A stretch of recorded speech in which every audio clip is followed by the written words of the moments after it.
All right, so today I'm going to install an Android head unit on a 2018 Toyota RAV4. The head unit I'm installing is a Fortdows 8-core head unit. Quick unboxing, then I'll do the install for the unit, and then quickly talk about the Android unit itself. So let's jump into the unboxing.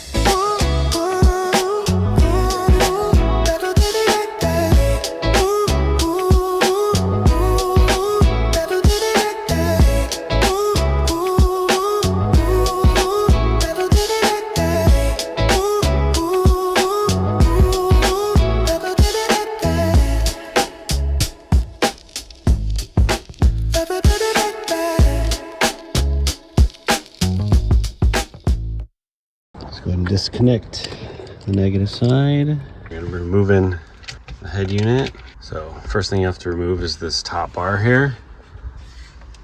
So you're going to have some retainings here, another one there, and then another one on the end. So just take the tool that it came with, this guy, and just kind of start popping it out. I can see it's starting to come out on that side.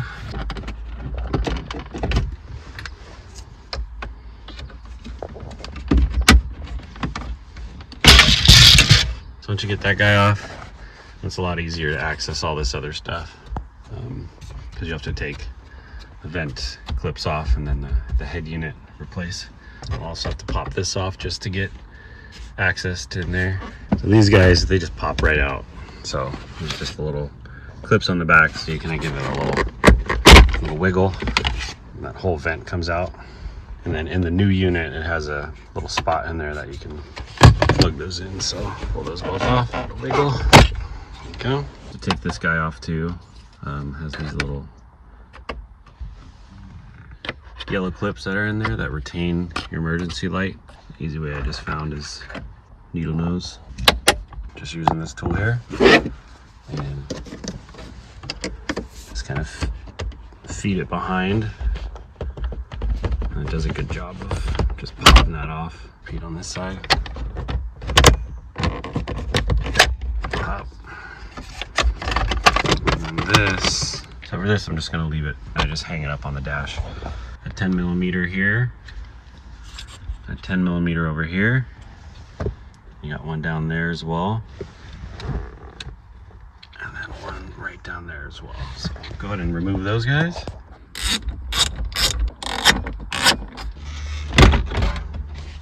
I already had it a little bit loosened, so, and then now you kind of get access to all the wires in the back that you can unplug and get ready for the new unit. So after I get everything unplugged, so these have these little clips on the tops here. So if you depress that while you're pulling out the plug, it makes it, that's how you release the plug.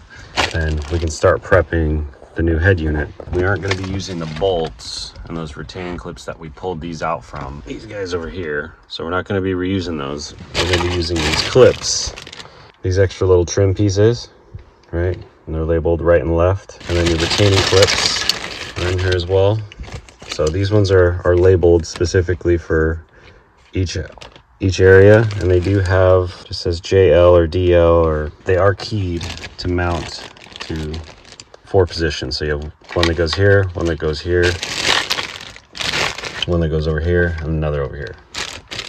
So because they're keyed, it makes it much easier to make sure you're mounting it correctly. And then they have little areas to screw your tiny little screws in, which also come with the clips. Pretty tiny, so make sure you're using a magnetized screwdriver. It's got one mounted. I'm just going to work on these other 2 or other 3, and then should have noted before, you want to keep these yellow clips that came on your stock unit. So there's 4 of them, because those are going to be the same clips that you'll attach to the ends of these new posts. So don't throw those away. So now I got all those posts installed. So I'm going to go ahead and remove the clips now. So when you're removing these, just kind of sneak your like a micro flathead in there. Just pull it up on one side, and then it kind of just rocks out. But you definitely don't want to break these if you can avoid it. Then once you have them, they're just going to go and clip right over that.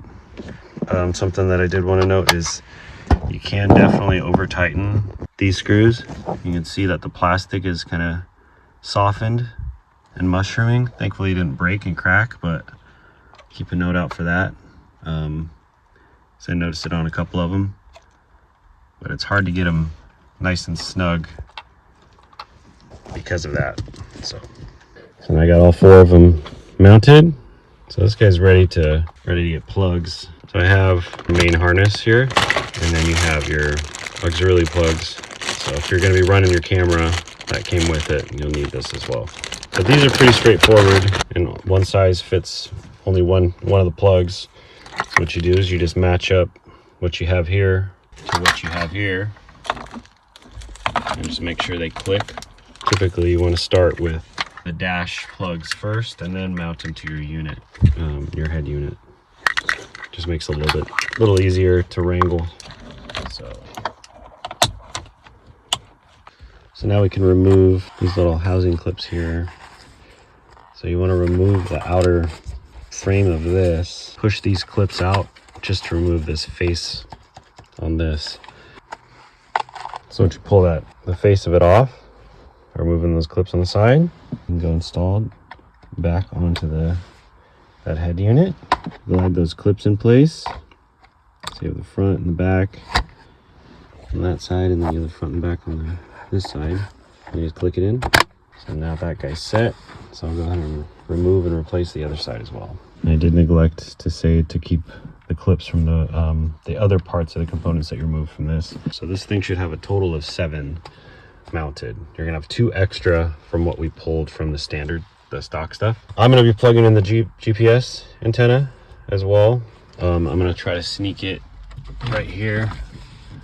There's a flat spot right there that it should be able to get through the plastic, no problem, and get the reading.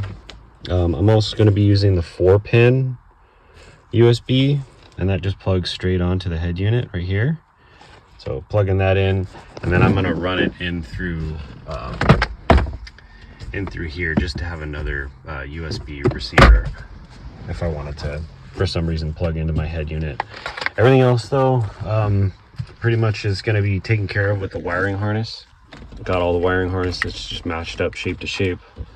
They're all keyed, so it makes it really nice. And then anything that has the male adapter end is essentially going to be plugging directly into the head unit. So just doing a quick check before I close everything back up. At least have power. Legends of Country. All right, so I got everything hooked up now. I did end up running the GPS. I just kind of slipped it up here with the double-side sticky tape that it comes with. Kind of did some wire management.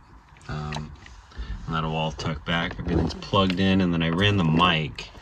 I had an extra little port here. I'm just gonna kind of fashion it in this area. Somehow, probably use a cut out hole on this guy. Just have it slip in. And that's where the mic will be. Because I guess on this particular unit, the microphone will not work from the factory. So to assemble this guy back all together, I need to put our emergency back in. And all my lights are on right now because I just had to do a quick check and just make sure everything was good to go before I put everything back together. All my clips, yellow clips are on. So you'll have to get in reverse order. So put the head unit on first. Trim back on. So this one you kind of have to push both at the same time, because it has to slip in underneath this, but also clip in where it's supposed to go. So push them in simultaneously. Those posts on the very back, they are a little bit flimsy. So just make sure they're nice and aligned. It is definitely easier with 2 people on this particular part, because you have to hold this in place, pull this up, so you can align that and get it through this trim piece here. And so you have to pull this guy up to get in that space while also keeping all 4 alignment posts for the head unit in place. and push it all at the same time. So took a little bit of doing. Definitely don't force anything. A lot of breakable parts in there, but good to go now. There is a couple pointers. Is if you go into car settings right here, it's a green icon. It'll take you to all your car settings. Down here is your factory setting. For this particular unit, the password is 1617. And from here you can change the features. You gotta just do some finishing touches on the microphone. I already called some family to make sure it works, so that's cool. But everything's good to go as far as I can tell. All right, so that's the install of the head unit. I did want to talk about this one just briefly because this is an Android style. The two of the most popular versions that I've seen available are either the Linux style or these Android styles. The Linux style, I actually installed something similar, Linux style, in my wife's 2015 Mercedes-Benz C300.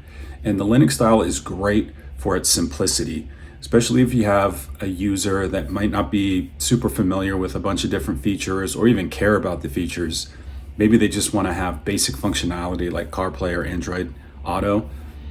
Linux style is great for that. So it's very simplified, very easy to use, in my opinion. And then secondly, the Android Auto versions, which this Fortdows head unit is an Android Auto head unit. So Android Auto is very feature rich. Granted, it does do CarPlay and Android Auto, which are very popular and very wanted in the marketplace right now. But it can also do a bunch of other things too, because you can almost think of it as just like its own separate tablet, the head unit itself. So you can download applications on it. It can run maps independent of CarPlay or Android Auto. So you can run like Google Maps, for instance, on just the head unit itself without a phone connected, which is a nice little feature. Say your phone dies or something, but you still need navigation. You can do YouTube. You can download things straight from the Google Store. This one that I mentioned, it also has the 8 cores. So it's got 4 gigs of RAM, which I think is pretty sufficient for just a car head unit. I know most people's phones these days have more RAM than that, and 4 gigs sounds pretty lackluster as far as specs go, but for the head unit, I mean, it seems to be more than enough. While driving, you're not running 5 different applications, 6 different applications in the background, and need it to keep up with that heavy workload. You're just maybe running 1 app, maybe 2 applications at most at the same time. So 4 gigs I think is pretty sufficient. And there's also a built-in DSP sound processing chip on this head unit. You can get a little bit better of a sound experience, and if you also wanted to do some type of aftermarket setup, with amps or subwoofers or whatnot, it's accommodating for that. So it's a nice little touch too if you're into quality sound. Having said all that, I'll leave a link down below in the description if you guys want to pick one up for yourselves. Leave me a comment if you guys have any questions. Otherwise, I'll see you guys next video.